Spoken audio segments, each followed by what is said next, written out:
Il m'arrive de tomber en colère, il t'arrive à toi aussi de tomber en colère. La question est, qu'est-ce que je fais lorsque je suis en pleine colère?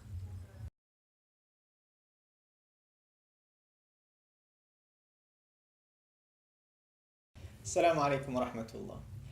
La réponse à cette question, on l'a dans une partie d'un verset de Surat al-Shura qui nous dit وَإِذَا مَا غَضِبُوا هُمْ يَغْفِرُونَ. Et lorsqu'ils sont en pleine colère, ce sont eux qui arrivent à pardonner. Qui sont-ils, eux? On trouve la réponse dans le verset qui précède et qui nous dit ce sont ceux qui ont la foi, الَّذِينَ آمَنُوا وَعَلَى رَبِّهِمْ يَتَوَكَّلُونَ, et ceux qui s'engagent à mettre leur pleine confiance en Dieu. Donc là, on est face à des gens qui cherchent à atteindre les hauts degrés de la foi et une relation intime avec le Créateur. Eux, qui sont soulignés dans le verset, on dit ce sont eux précisément, spécifiquement, qui arrivent à prendre, à dompter leurs émotions, à mettre en avant leurs principes, à toujours mettre leur volonté de plaire à Dieu au devant de toute autre chose. Ce sont eux qui arrivent à gérer leur colère. Parce que la colère, c'est un rassemblement d'émotions et c'est très difficile à gérer. Ce qui est aussi remarquable quand on regarde ce verset et qu'on voit juste le premier mot, « idha ». « Idha » nous donne de belles indications. Premièrement, deux indications. La première, c'est que « idha » parle de quelque chose qui est certain.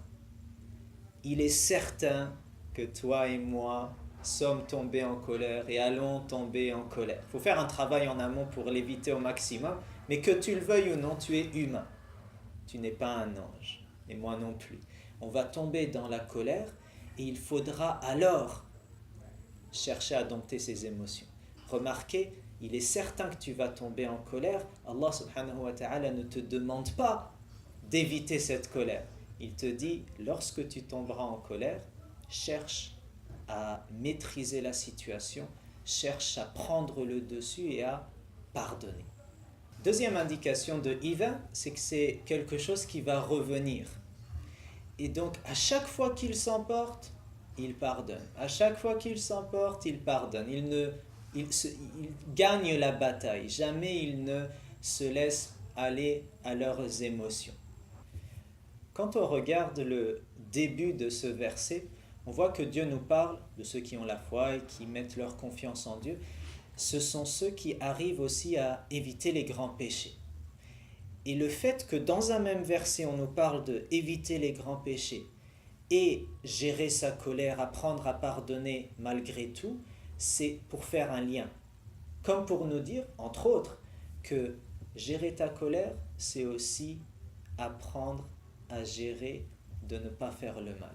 Ne laisse pas la colère t'emporter et te mener peut-être à une kabira, un grand péché, comme le fait de manquer de respect à ses parents, comme le fait de briser un lien fraternel, comme le fait d'en arriver à blesser physiquement, moralement quelqu'un.